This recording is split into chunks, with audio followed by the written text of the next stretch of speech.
माता च पार्वती देवी पिता देवो महेश्वरः बान्धवाः शिवभक्ताश्च स्वदेशो भुवनत्रयम्। परम शैवाचार्य भगवान शंकराचार्य जी को मेरा दंडवत प्रणाम। वंदे शैव परंपराम। शिव शिव। तो विषय है साक्षात भगवान महेश्वर स्वरूप श्री शिव महापुराण, जो सर्वश्रेष्ठ पुराण है, श्री शिव महापुराण है। उन शिव पुराण के चरणों में हम कुछ सेवा अर्पित करेंगे। जैसा कि आप सबको पता है कि भगवान शिव के द्वेषी हमेशा से रहे हैं, जिनका हमेशा से ये लक्ष्य रहा है कि भगवान शिव की पूजा आराधना बंद कर दी जाए। दक्ष ने तो श्राप व्राप देने की भी कोशिश की, लेकिन भगवान शिव की पूजा नहीं रुक पाई। तो ऐसे बकरा मुंडी दक्ष बुद्धि लोग आज भी हैं कलयुग में, और आज कुछ अलग लेवल पे ही है, यानी कि इन्होंने दक्ष को भी जो है काट दिया है, क्योंकि कंपटीशन हाई है। तो कलयुग में अध्यात्म का होना ये तो भैया बड़ी दुर्लभ बात है। लेकिन अध्यात्म इतना दिख रहा है सड़कों में उछलते कूदते हुए कि समझ जाना चाहिए कि कितना जो है करप्शन हो चुका है आध्यात्मिक धरातल पर भी। तो आज हम परम शैव आचार्य भगवान शंकराचार्य जी के वर्क से श्री शिव महापुराण की प्रामाणिकता को सिद्ध करेंगे। काफ़ी हमारे शिव भक्त भाइयों ने इस पर वीडियो बनाया है, और उन्होंने श्री विष्णु सहस्त्र नाम का 26वां श्लोक दिखाया है, जहाँ पे भगवान शंकराचार्य जी ने रुद्र नाम का अर्थ समझाने के लिए शिव पुराण का एक श्लोक कोट किया है। ठीक है, लेकिन बात ये नहीं है। ठीक है, वो श्लोक आचार्य शंकर ने कोट किया है नहीं किया है या जो भी है, उस एक श्लोक से शिव पुराण में जो इतनी सारी बातें स्थित है, इतनी सारी कथाएं स्थित हैं, जो भगवान शिव संबंधी कॉन्सेप्ट्स हैं, उनकी प्रामाणिकता कैसे सिद्ध होगी? उस एक श्लोक से तो नहीं चलेगा काम। तो वो एक श्लोक हुआ है नहीं हुआ है वो विषय नहीं है, ना ही वो मुद्दा है। मुद्दा है शिव पुराण में स्थित प्रमुख बातें, उनकी प्रामाणिकता कितनी है। तो हम उन सभी प्रमुख बातों को आचार्य शंकर के वर्क से ही प्रामाणिक सिद्ध करेंगे, और पाखंडी वैष्णवों के पिछवाड़े में बम्बू डालेंगे। ठीक है, तो बिना समय नष्ट किए आरंभ करते हैं। देखिए आपके स्क्रीन पे कुछ 7 पॉइंट्स हैं। ये ऐसे पॉइंट्स है श्री शिव महापुराण के जिनसे इन पाखंडियों की फट जाती है, कहा जाए तो फट के हाथ में आ जाती है। और आचार्य शंकर से हम शिव पुराण के इन सभी पॉइंट्स को सत्य सिद्ध करेंगे। और हमें यहाँ किसी डीटी वगैरह का अपमान नहीं करना है। श्री शिव महापुराण पे लोग कीचड़ उछाल रहे हैं, तो हमें शिव पुराण की जो भी बातें हैं उसे सिद्ध करने के लिए जितना जो करना पड़ेगा हम करेंगे। किसी डीटी को लक्ष्य में रख के हमें कुछ नहीं करना है। ठीक है, तो आरंभ करते हैं। त्रिमूर्ति। देखिए एक बात यह है कि शिव पुराण में जो जो बातें लिखी गई है ना, वो केवल शिव पुराण में नहीं है, वो अन्य पुराणों में भी पाई जाती है। और सबसे बड़ी बात आचार्य शंकर ने भी उसका वर्णन कर दिया है। तो बहुत ज़्यादा प्रामाणिक है शिव पुराण की बातें। हाँ, आरंभ करते हैं। त्रिमूर्ति। श्री शिव महापुराण के अनुसार भगवान शिव ही ब्रह्मा विष्णु रुद्र का रूप धारण करके सृष्टि स्थिति संहार करते हैं। तो भगवान शिव ही त्रिमूर्ति के रूप में सृष्टि स्थिति संहार करते हैं। ये शिव पुराण का मत है। और आचार्य शंकर ने वेद सार शिवस्तव में कहा है, न यस्यास्ति मूर्ति ही त्रिमूर्तिम तमीडे, जिनकी कोई मूर्ति नहीं है वही त्रिमूर्ति के रूप में भी है, वैसे शिव को नमस्कार। तो भगवान शिव को त्रिमूर्ति कहा है आचार्य शंकर ने भी। श्री शिव महापुराण के अनुसार भगवान सदाशिव के 5 कृत्य हैं, सृष्टि स्थिति संहार तिरोभाव और अनुग्रह, और इनके 5 स्वरूप वही काम करते हैं। सदाशिव ही ब्रह्मा के रूप में सृष्टि करते हैं, विष्णु के रूप में स्थिति करते हैं, रुद्र के रूप में संहार करते हैं, महेश्वर के रूप में तिरोभाव करते हैं, और अनुग्रह जो है मोक्ष है वो स्वयं भगवान सदाशिव प्रदान करते हैं। तो ये भगवान सदाशिव के 5 कृत्य हैं। और ध्यान से देखिए, यहाँ भगवान शिव के 3 भाव का वर्णन है, सदाशिव, रुद्र और महेश्वर। और भगवान शंकराचार्य जी ने स्पष्ट रूप से भगवान शिव के इन 3 स्वरूपों का वर्णन किया है। सौंदर्य लहरी। सौंदर्य लहरी का क्या कहना? भगवान शंकराचार्य जी के प्रमुख रचनाओं का नाम लिखना आरंभ हो जाए तो सौंदर्य लहरी ऊपर ही आएगा। इतने बार इस पे काम हुआ है शंकर परंपरा में, शंकर परंपरा के बाहर। ये श्री विद्या संबंधी शास्त्र है, शाक्त परंपरा में तो इसे महान शास्त्र ही माना जाता है। आचार्य शंकर की बड़ी देन है। तो सौंदर्य लहरी में भगवान शिव के उन 3 स्वरूप का स्पष्ट रूप से वर्णन है। देखिए, ब्रह्मा सृष्टि करते हैं, विष्णु पालन करते हैं, रुद्र डिस्ट्रॉय करते हैं, ईशः तीरयति जो महेश्वर भाव है। तो भगवान महेश्वर इन तीनों को तिरोहित करके सदाशिव भाव को प्राप्त हो जाते हैं। रुद्र ईश शिव, रुद्र महेश्वर और सदाशिव। तो श्री शिव महापुराण में भगवान सदाशिव संबंधी जो कॉन्सेप्ट है वो आचार्य शंकर ने स्पष्ट रूप से अपने वर्क्स में बताया है।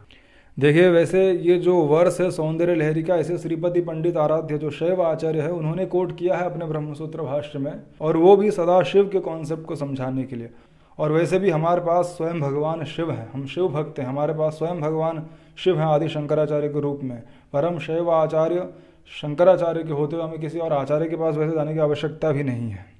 श्री प्रपंच सार तंत्र में भी भगवान शंकराचार्य जी ने एक चैप्टर रखा है जिसका नाम है सदाशिवस्य ध्यानम।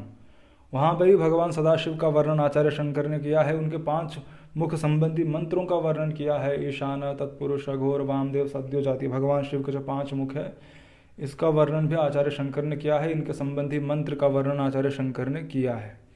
तो सदाशिव त्रिमूर्ति का वर्णन आचार्य शंकर ने किया है। तो इसके साथ शिव महापुराण का जो पहला मेजर पॉइंट है वो कवर हो जाता है। दूसरा है लिंगोद्भव, शिवा सुप्रीमेसी की कथा है, और ये केवल शिव पुराण में नहीं है, ठीक है, शिव पुराण के बाहर भी है।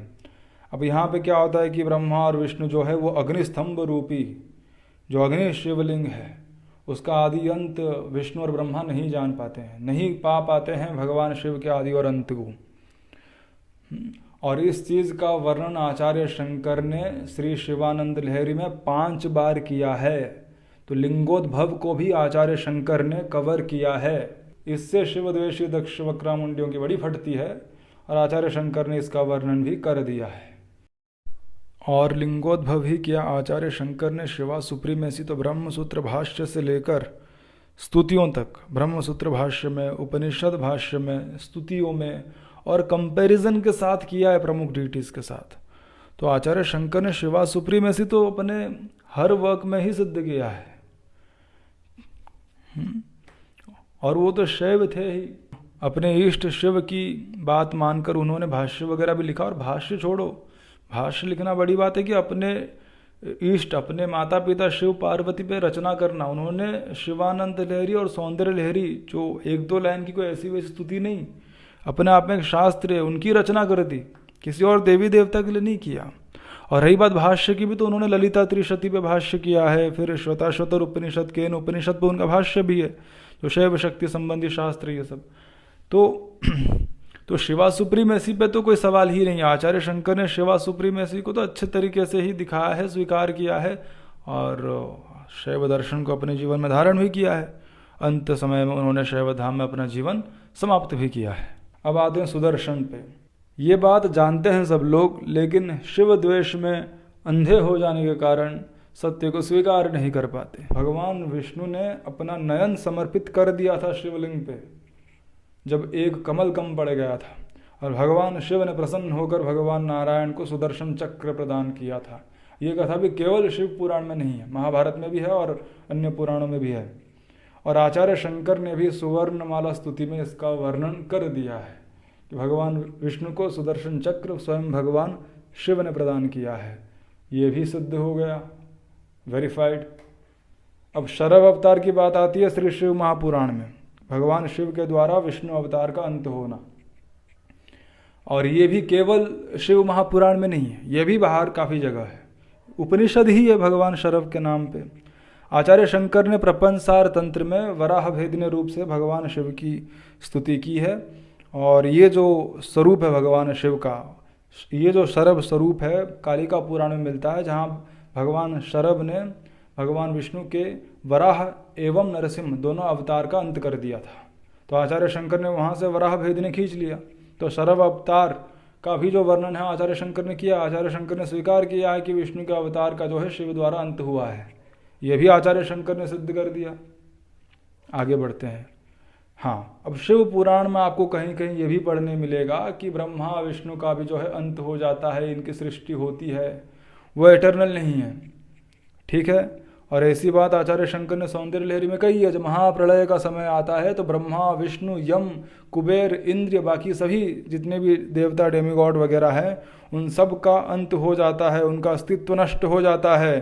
केवल एकमात्र शिव जो आपके पति हैं वो आपके साथ रहते हैं महाप्रलय के बाद भी, एटर्नल शिवा। आचार्य शंकर ने इस पे भी स्टाम्प लगाया है। सर्वश्रेष्ठ पुराण श्री शिव महापुराण को मेरा दंडवत प्रणाम। परम शैवाचार्य भगवान शंकराचार्य जी को मेरा दंडवत प्रणाम। अब विष्णु भगवान जो है सर्वश्रेष्ठ शिव भक्त हैं, इसमें भी कोई संशय नहीं है। रामलीला हो, कृष्ण लीला हो, परशुराम लीला हो, भगवान नारायण परम शिव भक्त हैं। नास्ति शैवाग्रणि विष्णु, शैवों में श्रेष्ठ भगवान नारायण है, उनके समान कोई श्रेष्ठ शैव नहीं है, उनके समान कोई श्रेष्ठ शैव सरदार नहीं है, ऐसा शास्त्र वचन है। और आचार्य शंकर ने कितने सुंदर रूप से इस चीज़ को बताया, जरा ध्यान से देखिएगा कि भगवान विष्णु के समान कोई शिव सेवक है ही नहीं। वो कभी भगवान शिव के लिए बाण बन जाते हैं, कभी उनके शरीर का आधा भाग बन जाते हैं हरिहर स्वरूप, कभी भगवान शिव की पत्नी बन जाते हैं, कभी वराह रूप धारण करके उनको ढूंढना आरंभ कर देते हैं। और एक बड़ी बात भी कही है, जो अपने नयन को भी भगवान शिव के चरणों में अर्पित कर देते हैं। सुदर्शन चक्र के कथा का वर्णन यहाँ पे शिवानंद लहरी में भी आ गया। देखो, तो इनके विषय में कहा है कि जो ऐसे परम शिव सेवक हैं, उनके समान पूजनीय कौन है? तो भगवान विष्णु पूजनीय हैं, परम शिव भक्त हैं और हमारे परंपरा के तो गुरु भी हैं।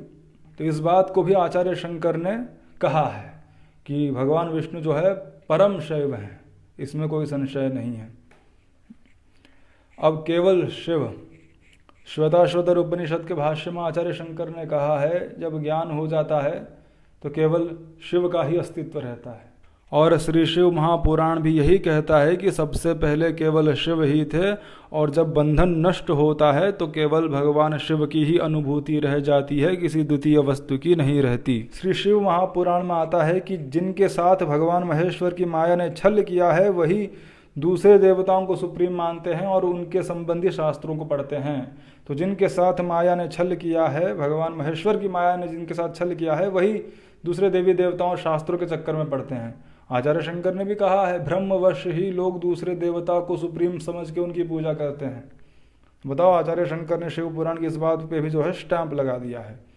शिव भुजंगम में तो उन्होंने कहा, न जाने न जाने न जाने न जाने, 4 बार कह के विशेष महत्व प्रदान किया है कि मैं शिव के समान किसी और को नहीं जानता, नहीं जानता, नहीं जानता, नहीं जानता। हाँ, फिर उन्होंने ये भी कहा है कि केवल ईश्वर की पूजा होनी चाहिए, देवताओं की नहीं, शिव की पूजा होनी चाहिए बस। तो देखिए, शिव पुराण के जिन जिन बातों से इनके पिछवाड़े में आग लगती है, उन सब बातों का आचार्य शंकर ने कह दिया है।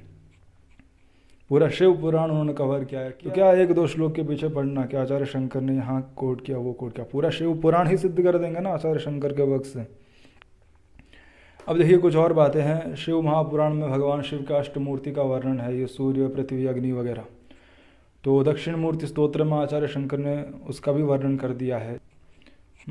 श्री शिव महापुराण की महिमा में आता है, पठनाद श्रवणाद दस्य भक्तिमान नरसत्तमः। भगवान शिव पुराण भगवान शिव के पुराण को, भगवान शिव की कथा को पढ़ने सुनने से उनके प्रति भक्ति भाव बढ़ता है। तो वही उन्होंने कहा है, शिव कथा से भक्तिवर्धन। और एक बात जो कि शिव पुराण में भी है और अन्य पुराणों में भी है, वैसे तो शिव पुराण की लगभग सारी बातें केवल शिव पुराण में नहीं है, बाहर भी मिलता है। जो पुराण शिव के लिए समर्पित नहीं है वहाँ भी मिलता है, ठीक है। नारद पुराण में है, पद्म पुराण में है ये बात, क्या कि जो शिव के भक्त हैं, जो शिव का नाम जप करते हैं, भस्म रुद्राक्ष धारण करते हैं, यमराज उनसे दूर रहते हैं। यमराज अपने दूतों को कहते हैं कि इनके पास भी मत जाना। आचार्य शंकर ने इसका भी वर्णन किया है, शिव भक्तों से यमराज भयभीत होते हैं, ये भी कवर किया है आचार्य शंकर ने। और शिव नाम की महिमा पे तो क्या कहा जाए, भर भर के शिव नाम की महिमा है। आचार्य शंकर ने भी ईश्वर नाम मंत्र महिमा पे कहा है। भस्म रुद्राक्ष के विषय में भी आचार्य शंकर ने कहा है, वो तो स्वयं धारण ही करते थे, दुनिया भर की हरकतें की उन्होंने, इसकी स्तुति उसकी स्तुति, लेकिन जब स्वयं की बात आई तो उन्होंने शैव दर्शन को ही धारण किया। काशी की महिमा गाई, पंचाक्षर महिमा, ये देखिए पंचाक्षर महिमा भी उन्होंने कहा है, काशी महिमा भी उन्होंने कहा। और साथ ही साथ आचार्य शंकर ने 12 ज्योतिर्लिंग का भी वर्णन कर दिया है 12 ज्योतिर्लिंग स्तोत्र में। और केवल स्तुति ही नहीं, आचार्य शंकर के जीवन में ज्योतिर्लिंग का बड़ा स्थान है। काशी विश्वनाथ में उनकी जीवनी है, भगवान विश्वनाथ का दर्शन होता है उन्हें। शंकर दिग्विजय में उनकी जीवनी में महाकालेश्वर ज्योतिर्लिंग में जाने का वर्णन मिलता है, मल्लिकार्जुन ज्योतिर्लिंग में जाने का वर्णन मिलता है। केदारनाथ में तो उन्होंने अपनी जीवन लीला समाप्त की ही थी। तो ज्योतिर्लिंग द्वेषियों, ये रहा मोल्टन आयरन, ये अपने अंदर डाल दो। तो शिव शिव सब कुछ शिव शिव। तो तो आप देख लीजिए पूरे श्री शिव महापुराण को लगभग आचार्य शंकर ने अपने वर्क्स में कवर कर लिया है। और हमें आचार्य शंकर से श्रेष्ठ और कोई आचार्य लगता नहीं है, बाकी सब के सब दोगले पाखंडी आए थे उनके बाद, इसलिए हमें कुछ जानना नहीं है ये बाद के आए कलियुगी दक्षों ने क्या कहा है क्या नहीं। आचार्य शंकर ने शिव पुराण संबंधी सारी बातें कवर कर ली है, विशेष करके उन बातों को जिनसे वैष्णव की फट जाती है, उसे आचार्य शंकर ने कवर किया है। तो श्री शिव महापुराण सर्वश्रेष्ठ पुराण है। जब तक शिव पुराण नहीं आता तभी तक बाकी पुराणों का गर्जन चलता है। शिव पुराण की महिमा है, किम श्रुतेर बहुभिः शास्त्रैः भ्रमावहैः शैवम पुराणमेकम ही मुक्तिदानेन गर्जति। भ्रमित करने वाले अन्य शास्त्र पुराणों के चक्कर में क्यों पड़ना, जब केवल एकमात्र ही शिव पुराण मुक्तिदान करने के लिए गर्जन कर रहा है। आचार्य शंकर ने स्वयं भगवान शिव स्वरूप शिव पुराण से लगभग सभी बातों को कवर कर लिया है। शिव पुराण जो साक्षात भगवान महेश्वर स्वरूप है, उनको मेरा दंडवत प्रणाम। और भगवान शंकराचार्य परम शैव आचार्य दशनामी शैव भगवान शंकराचार्य जी को मेरा दंडवत प्रणाम। शिव शिव।